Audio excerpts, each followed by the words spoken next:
So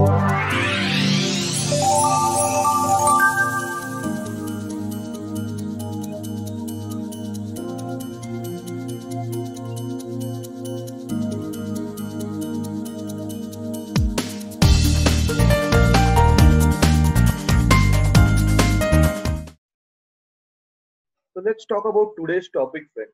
Today's topic is regarding electromagnetic waves.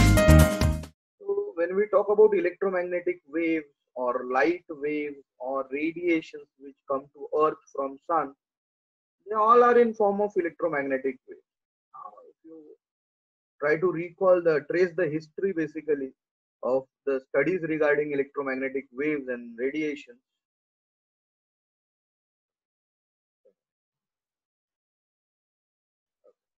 if you try to record this history, in 1856, you can see Maxwell was the person who proposed the theory regarding electromagnetic waves. When the name itself suggests there would be two fields. Okay, you can see the white one is electric field in diagram and the blue one is the magnetic field. And how are these two fields? They are perpendicular to each other. Obviously, the wave will be in form of a transverse wave, somewhat like this. Such waves we would consider them as electromagnetic waves or electromagnetic radiations. Now, based on their wavelengths, you can bifurcate them into different types. So before we go ahead towards bifurcation, I want you people to make a quick note of this and let me know once we are done with it, we move ahead.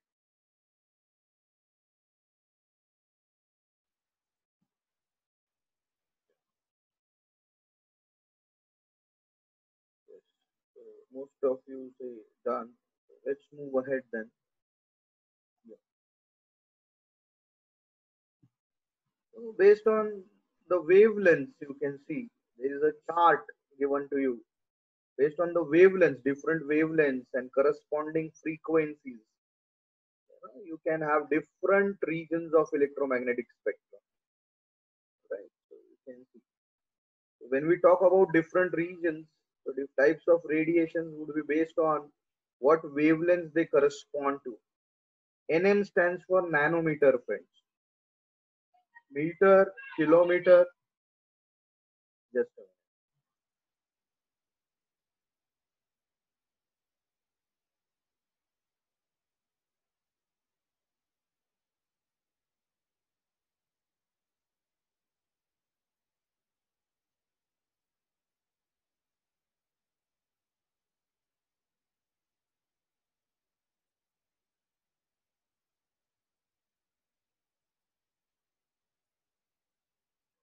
Yeah, friends. So you can see there is a chart given to you. The type of radiations you can see. You bifurcate it into different types like cosmic, gamma, X-rays, ultraviolet, then visible. Now, when we talk about visible, we are talking about the visible light, friends. And then you can bifurcate it into, Webjar, you can see. Correspondingly, different colors will correspond to different wavelengths. A stands for angstrom, friends. Okay, so you need to understand the difference between, how we correlate angstrom to millimeter or nanometer or meter or kilometer. Then the other types are near infrared or far infrared regions. So these particular wavelengths or frequencies, they correspond to these type of waves. Okay. Then the other bifurcations can be microwaves, radio waves, and electric waves. Please make a note of this before we move ahead. And you can just study this table and you can remember these values. Based on these values of wavelengths and corresponding frequencies, you can always bifurcate electromagnetic radiations into different types as shown in this table. Once you are done with it, let me know so that we move ahead.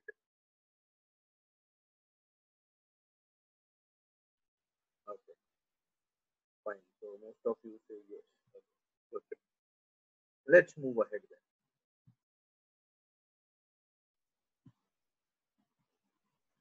Yeah, how would the wave look like basically, and what generates this electromagnetic wave? This is something which we need to think over.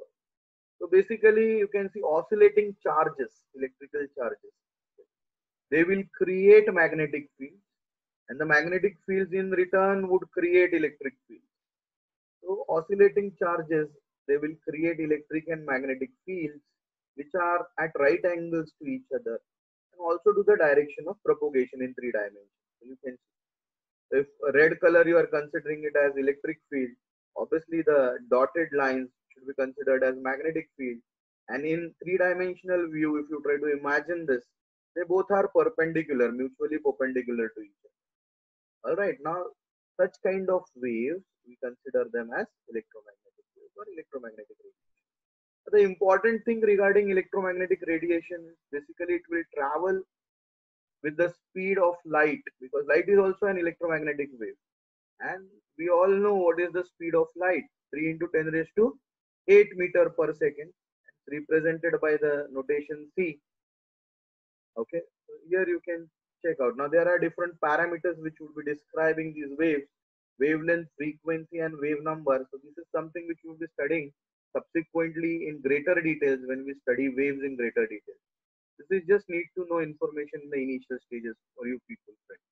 So just make a note of this so that I share a different screen with you then.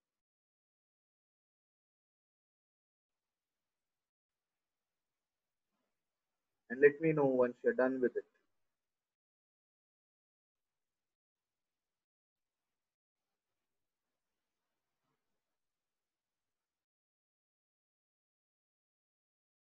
Okay.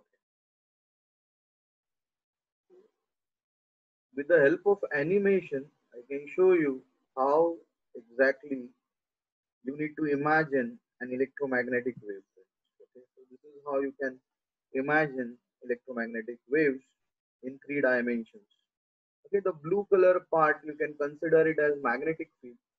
The red arrows can be considered as electric field. Now, and they are both are perpendicular to each other, as well as they are perpendicular to the direction of propagation also. So obviously it has to happen in form of transverse waves, friends.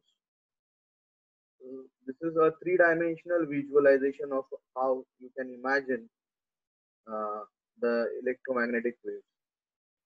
Yes, Pranjali, I will show you the previous slide, during the last part of the session. Okay, now is that okay? Yeah. Okay. So hopefully you are able to imagine this. So take a quick note of this and let me know so that we move ahead towards the greater details.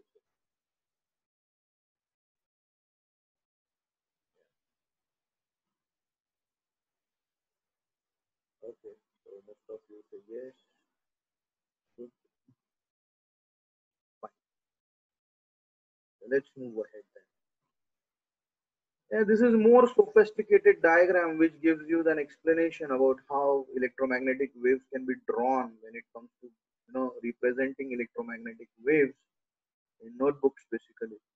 You can see the red part can be considered as electric field, whereas the blue color is specifically signifying magnetic field.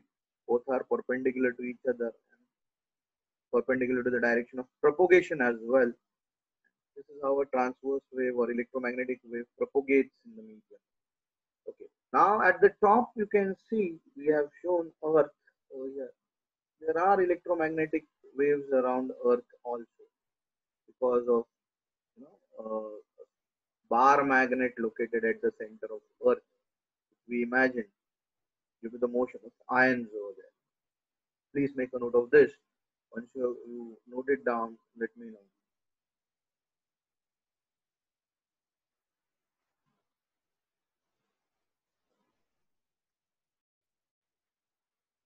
Yes, so most of you say done with it. Good. Let's move ahead then. So important thing about electromagnetic waves. Okay, so the greater details. How are they generated? By a perpendicular, mutually perpendicular changing electric and magnetic field. Obviously, they don't require medium for propagation. So such waves we would consider them as electromagnetic waves. The speciality about these waves, basically, electric and magnetic fields are mutually perpendicular, and they both are perpendicular to the direction of propagation there. And therefore, electromagnetic waves would propagate in nature in form of transverse waves, you can see. Okay, and they are produced by, obviously that's what we have discussed as per Maxwell, they're produced by accelerating electric charges, because an accelerated charge is bound to produce magnetic field around it as per magnetic effects of electric current, which further gives rise to an electric field. So they are interlinked in a way. The energies are distributed in both magnetic fields as well as electric fields. So if this accelerated charge is oscillating, you can see both electric and magnetic fields would vary with respect to time. Then they travel outwards in form of electromagnetic waves. This is how electromagnetic waves originate, friends. Okay? Make a note of it. Very important discussion. Once you are done with it, please let me know so that specifically we start discussing electromagnetic waves in, we start bifurcating electromagnetic waves into different types.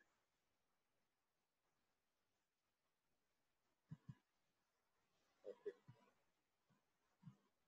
Just give me a moment.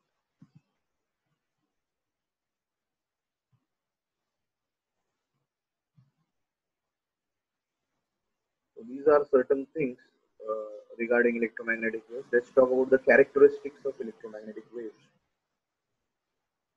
The source of generation is, obviously remember, accelerated or oscillating charge. This is the source of generation of electromagnetic waves. Second important point which you should remember regarding electromagnetic waves, they are transverse in nature. Third point to be remembered about electromagnetic waves, they do not require material medium for propagation. But that does not mean that if material medium is present, they won't propagate. They can propagate with or without material medium. Okay? That's how sun rays reach Earth. There is no material medium between Earth's atmospheric envelope and sun. But still these waves reach us. Okay? Then basically they would propagate with the speed of light. Remember that.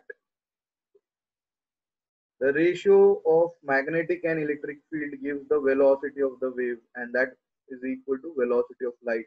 This point is very, very important. How do you define velocity of light? Basically, it will be the ratio of magnitudes of electric and magnetic field. All right. Yeah. So please make a note of this, and then we move ahead towards the bifurcation.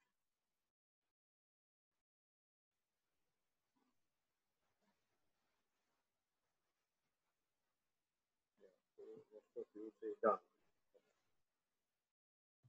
So let's move ahead then.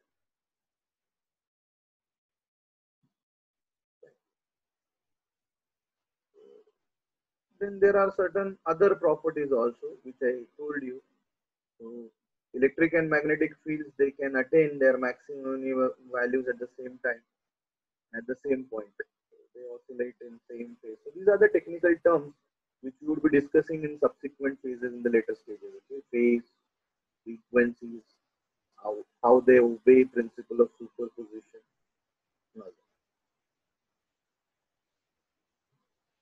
Okay. Important thing to note about them is they are not affected by external electric and magnetic, and moreover the energy is distributed equally in both the fields, electric as well as magnetic field. Okay, so how do we talk about the intensity of electromagnetic waves then? What is it basically?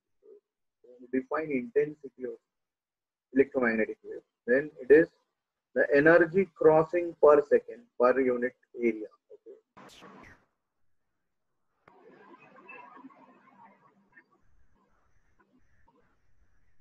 Yes. Am I audible to you now? Any one of you can unmute and speak. Okay, okay, okay. So don't panic. It may be a problem due to a signal basically. Okay, so we will discuss the things in greater detail. Don't worry on that one. Okay, just a minute. Yeah. Are you able to see the screen, friends? Please let me know. Is the screen? Yes, sir. Yeah, okay, great, great. No problem.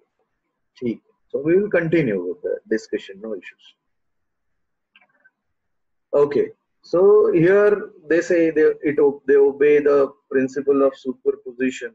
They're not affected by external electric and magnetic field.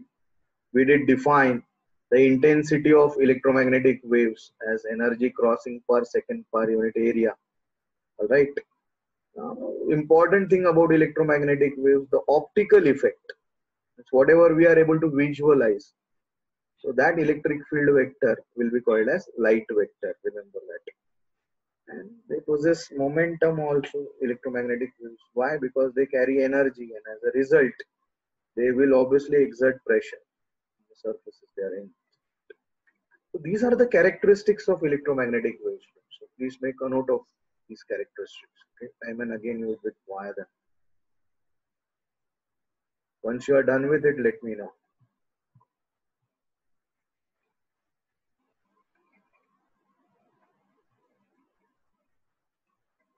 Okay, so most of you say yes. Let's move ahead. Yep. Okay, let's move ahead.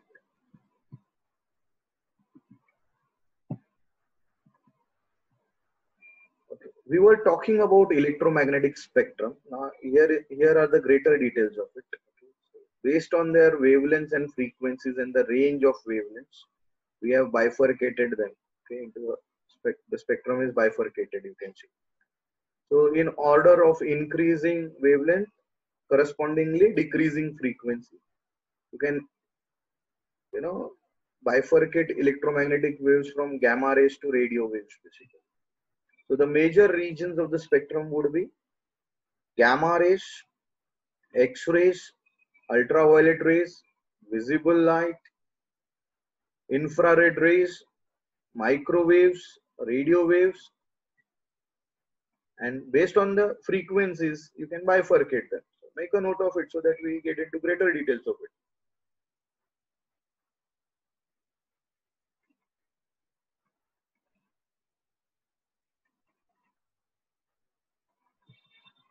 Yeah, so most of you say yes, done. So let's move ahead then.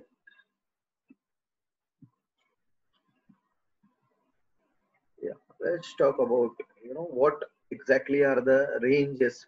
So if I want to classify electromagnetic waves into gamma rays, basically gamma rays, the frequency range would be from 5 into 10 raised to 20 meter to 3 into 10 raised to 18 in decreasing order, and wavelength in increasing order. So you can see for this particular range of frequency and wavelength, the rays would be classified as gamma rays.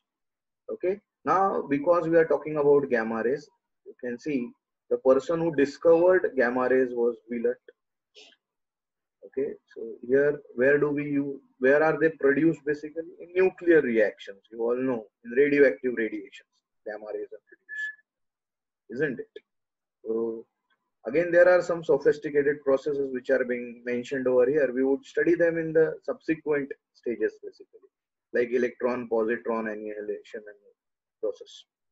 Where do we use gamma rays? That is more important. So to study the structure of nucleus, to cure cancer and tumor. The other bifurcations can be X-rays, ultraviolet rays, visible light, infrared, then microwaves, radio waves for the corresponding frequencies and corresponding wavelength spreads. So again, make a note of it. So it will serve as an important indicator to you, like how you can bifurcate electromagnetic waves into different types. Once you are done with it, please let me know so that we move ahead.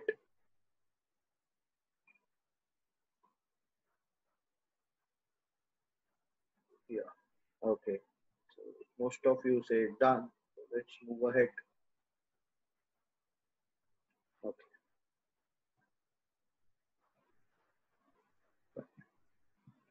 Then slowly and subsequently we will talk about all the type of rays. The second would be X-rays, then ultraviolet, visible light, infrared, microwaves, and radio waves. So that would be the end of our discussion after radio waves. Okay. Let's move ahead then. Let's talk about X-rays. So who was the person who discovered X-rays? So Röntgen, Professor Röntgen, German physicist. Okay. Now did he discover it while studying cathode rays? Okay, so he came across this discovery. Now where do we use X-rays? We are very well aware of it. It has medical applications.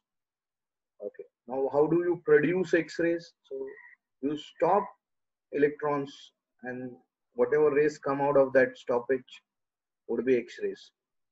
Okay. Which type of instrument was being used for producing X-rays? So Coolidge X-ray tube.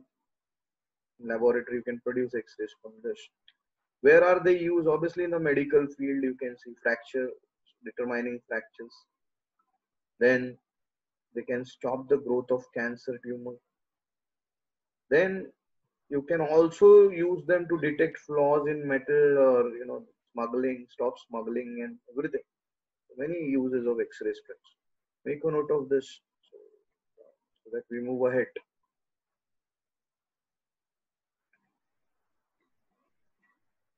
Once you are done with it, let me know.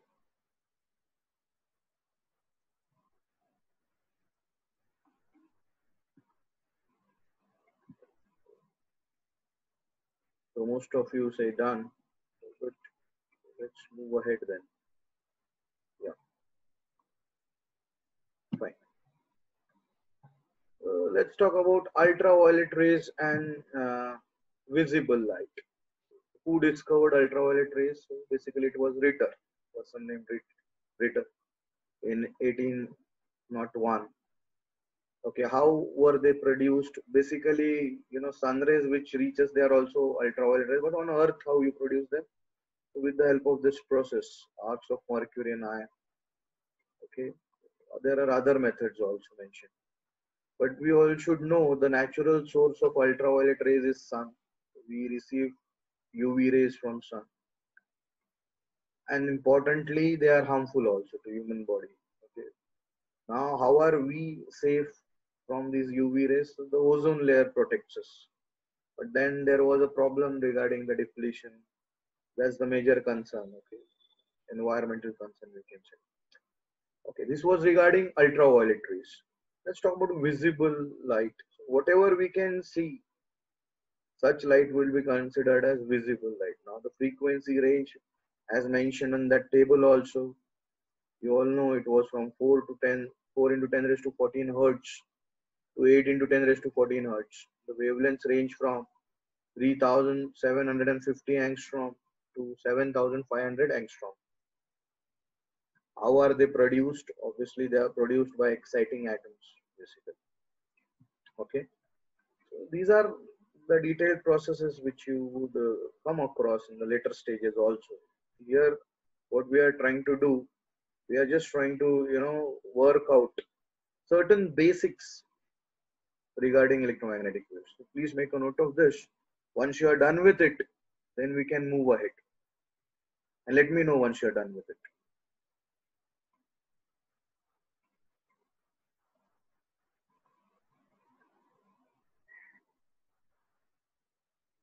Yeah, so most of you say done. Good.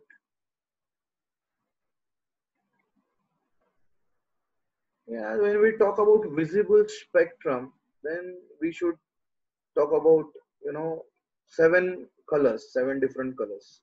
So we all know this concept of Webjar: violet, indigo, blue, green, yellow, orange, red. These are the colors which we come across when we see rainbows, basically. And the wavelengths corresponding to these colors are being mentioned in form of a table over here.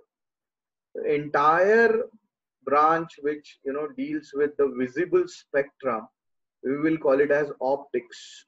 Okay, important branch. So it's a branch of physics. Okay, optics, which is going to deal with visible spectrum, and this would be a chapter in your syllabus, basically optics. We want to deal with that chapter also in greater details. As of now, make a note of the bifurcation first of all. What exactly the visible spectrum is?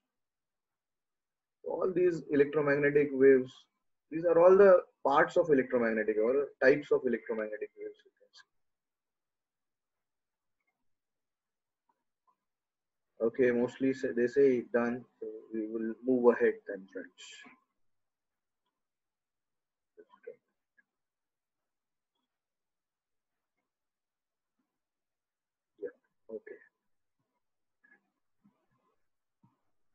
Fine. You can just put it in tabular format. So you can see. Let's talk about the other type of waves after visible spectrum. The two types, important two types are infrared and microwaves. When we talk about infrared rays, discovery comes from this person named Herschel, again in 1800. How do these rays get produced? All hot bodies, they will produce infrared rays. So what about the solar radiation? 60% are infrared. Where do we use them? So obviously physical therapy in medical field. Okay. So these radiations you can see they are used in the greenhouses also to maintain average temperature to the greenhouse effect. Then there are how you determine or how you depict infrared. So there are certain instruments like thermocouple, thermopile, or bolometer. So these are the instruments which detect infrared rays basically. So at times these defense people also use infrared rays, these particular instruments to detect their targets during nights. All right. So this was regarding infrared rays. Then one more bifurcation is related to microwaves, friends. When we talk about microwaves, how do we produce microwaves?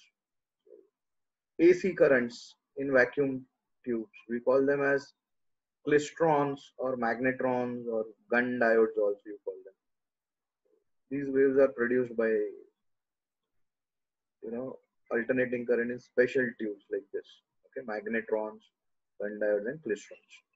Where do we use them? Yeah, so we first of all we use them in microwave oven, which everybody might be having at home basically.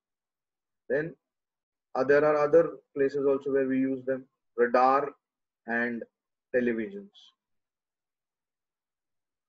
Please make a note of this before we move ahead towards the next part of the discussion. Let me know once you're done with it.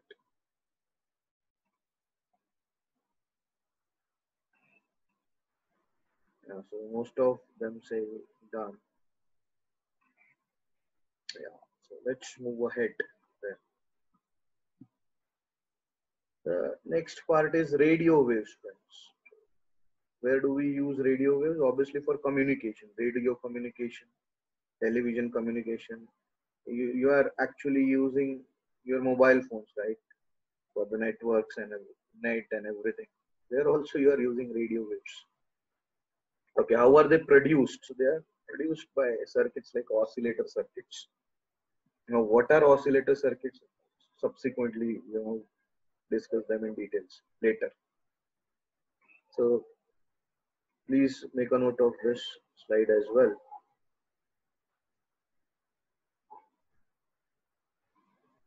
And let me know once you're done with it.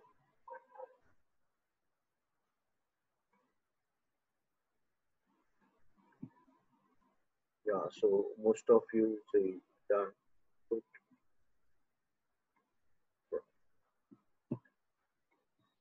Fine.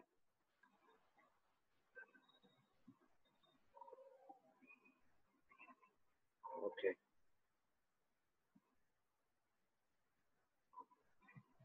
Yeah, so you can see. Okay, fine. Just give me a moment so that I share a different screen with you.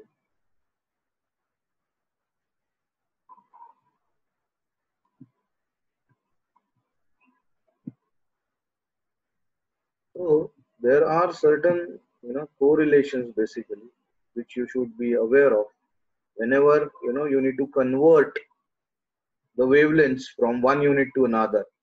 Here A stands for angstrom. So 1 angstrom would be equal to 10 raised to minus 8 centimeter or 10 raised to minus 10 meter. You have to remember that. Okay, you should know these conversions. 1 micron would be equal to 10 raised to minus 4 centimeter or 10 raised to minus 6 meter. 1 millimicron would be represented this way, and in centimeters it is 10 raised to minus 7 or 10 raised to minus 9. Similarly, 1 nanometer should be considered as 10 raised to minus 9 meter. These are certain things which you should make a note of basically.